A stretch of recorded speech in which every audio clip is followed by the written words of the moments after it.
আচ্ছা, প্রোটিন কার খাওয়া উচিত উচিত না, কতটা খাওয়া উচিত, কেন উচিত, বা অনেকেই ভাবছে খাওয়া উচিতই না। তো এই পুরো ব্যাপারটা নিয়ে আজকে পুরো ডিসকাস হবে। আজকের পডকাস্টে আমি একাই আছি, কেউ নেই। তো যাক, ভালো করে তাও এক্সপ্লেন করবো প্রোটিন কেন দরকার বা দরকারি বা কেন আছে। তো হাই ফ্রেন্ডস, যেমন বলেছিলাম প্রতি সপ্তাহের বুধবারে একটা করে পডকাস্ট আনবো। তো আজকে আমার ওয়াইফ নেই, মানে তোমাদের কোশ্চেনের জন্য। তো আজকের কোশ্চেনটা আমি তুলে নিয়ে সবারই রিকোয়ারমেন্ট ছিল এই কোশ্চেনটা নিয়ে অ্যান্সার দেওয়ার, পুরো এক্সপ্লেন করার অ্যাজ এ নিউট্রিশনিস্ট, ডায়েটিশিয়ান হিসাবে। তো প্রোটিন কার কার প্রয়োজন বা কার প্রয়োজন না, তা এটা নিয়ে আজকে পুরো ভিডিওটা আমি বানাবো। তো তোমরা সবাই ভালো করে ব্যাপারটা বোঝো, বা যদি কোনো ভুল ভ্রান্তি বলি তো তোমরা কমেন্ট করো, আর ভালো লাগলে অবশ্যই শেয়ার করো। তো ব্যাপারটা হচ্ছে, প্রোটিন আমরা জেনে অজানে সবাই খাই, কার প্রয়োজন না প্রয়োজন সবাই খাই আমরা। এবার ব্যাপারটা, প্রোটিন জিনিসটাকে সবাই ওয়ার্কআউট রিলেটেড ব্যাপারে বেশি রিলেট করে ফেলে, যে ওয়ার্কআউট করলেই হয়তো প্রোটিন খায়, বা তাছাড়া হয়তো কেউ খায় না। তা আমরা যতজন আছি সবাই আমরা বাড়িতে কোনো না কোনোভাবে খাই, কারণ মাছ মাংস ডিম এগুলো খাই আমরা।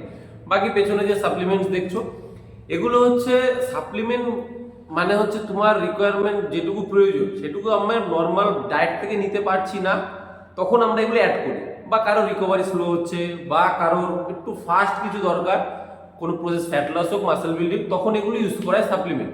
তো প্রোটিন মানে শুধু এগুলোই প্রোটিন না, ডিম মাছ মাংস পনির যা খাই সবই প্রোটিন। আমাকে একটা ভালো ফিজিক অ্যাচিভ করতে গেলে বা ফ্যাট লস করতে গেলে, আচ্ছা প্রোটিন জিনিসটা দুটোতেই প্রয়োজন আছে।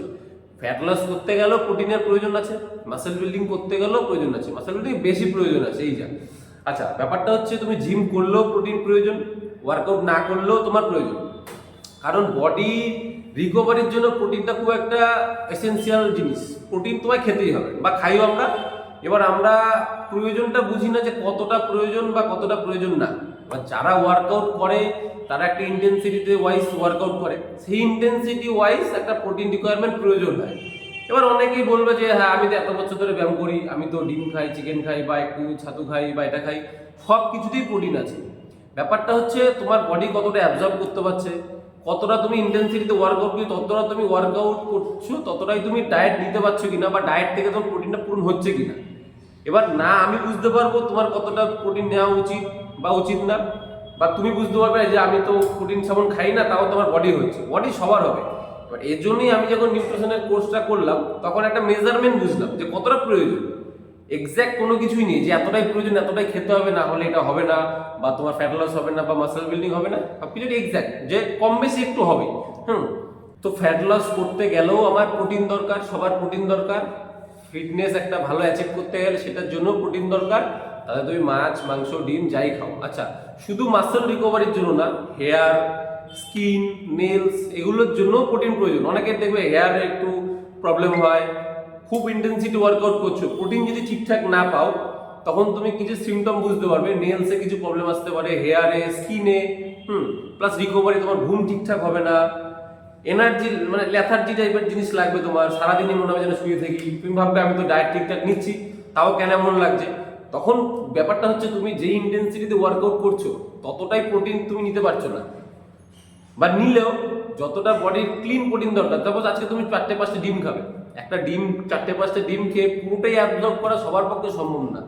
তো ওই ব্যাপারটা তখনই আমরা চিকেন, ফিশ, নানান রকমভাবে প্রোটিন অ্যাড করি।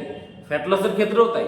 যে ফ্যাট লস করছো বাড়িতে, তার ডায়েটে যখন ওটস থাকছে, কার্বোহাইড্রেট কমানো হচ্ছে, ডালিয়া থাকছে, তো তার সাথে কি প্রোটিনটা অ্যাড করতে হয়, ডিম চিকেন। এবার তার কি সে দুটো খেলেও হয়ে যায়, কারণ তুমি ইন্টেন্সিটি ওয়ার্কআউট করছো না, নর্মাল আছো, শুধু বাড়িতে লাইফস্টাইল কাটাচ্ছ, ঘোরাফেরা বা বাড়িতে ঘুমানো, তার মধ্যে। তো তখন তোমার প্রোটিন রিকোয়ারমেন্টটা প্রয়োজন। বাট তখনও তোমার প্রয়োজন ডিম চিকেন তুমি খাও, বা তোমরা খাও, দেখো ফ্যাট লস হবে। অনেকেই বলে যে আমি তো ডায়েট করছি, হচ্ছে না। তো ডায়েট করছো বলতে একটু ওটস খাওয়া, একটু ডালিয়া খাওয়া মানেই ওটস না, বা একটা রুটি খাওয়া মানেই ওটস না, বা একটু ভাতের পরিমাণ কমিয়ে দেওয়া মানেই ওটস না। তোমাকে প্রত্যেকটা মিলের সাথে কোনো না কোনো প্রোটিন খাবার রাখতে হবে, তাতে ডিম হোক, চিকেন হোক, ফিশ হোক, মাছ হোক, বা এক্সেসিভ ওয়ে প্রোটিন হোক। ডায়েট মানে ভাবে যে বাড়িতে ডায়েট করে, বা ঠিকও সেটা, যে তুমি সকালে একবার ওটস খাচ্ছ, রাতে একটু ডালিয়া খাচ্ছ, মানে ভাত রুটি এই কার্বোহাইড্রেট জাতীয় জিনিসগুলো তোমরা বন্ধ করে দিচ্ছ, বা সুগার জাতীয় জিনিস বা যাই খাও, বিস্কুট ফিস্কুট সব বন্ধ করছো, ডায়েট করছো। তাতে কি দেখছো যে অনেকদিন পর কমছে, বাট বেশি কমছে না। কারণ কি, একটা জিনিস দুটো জিনিস তোমাকে অ্যাড করতে হবে, সেটা হচ্ছে প্রোটিন। প্রত্যেকটা মিলেই আমাকে দিনে 3টে বা 4টে, ম্যাক্সিমাম 4টে মিল অনেক, ডায়েট করার জন্য 4টে মিল অনেক। তো প্রত্যেকটা মিলে আমাকে কি করতে হবে, কোনো না কোনো প্রোটিন সোর্স অ্যাড করতে হবে। যেমন তুমি ডিম অ্যাড করতে পারো, চিকেন অ্যাড করতে পারো, ফিশ অ্যাড করতে পারো, পনির অ্যাড করতে পারো, বা এক্সেসিভ হচ্ছে ওয়ে প্রোটিন, খুব বেশি ওয়ে প্রোটিন তুমি অ্যাড করতে পারো, অবশ্যই প্রয়োজন সেটাও। এবার ব্যাপার হচ্ছে তুমি যে ডায়েট করছো বাড়িতে বসে, তার হয়তো 2টো ডিমের প্রয়োজন। এবার কেউ এসে জিমে এসে ওয়ার্কআউট করছো ফ্যাট লসের জন্যই, তখন তোমার রিকোয়ারমেন্টটা বেড়ে যাবে, কারণ নর্মালি তো তোমার 2-3টে প্রয়োজন ছিলই, প্লাস আবার তুমি এক্সারসাইজ করছো, মাসেলটাকে ব্রেকডাউন করছো, তাতে কিন্তু স্পিড যেহেতু পাবে তাড়াতাড়ি কমার জন্য, তো তখন তোমার প্রোটিন রিকোয়ারমেন্টটাও প্রয়োজন আরো বেশি।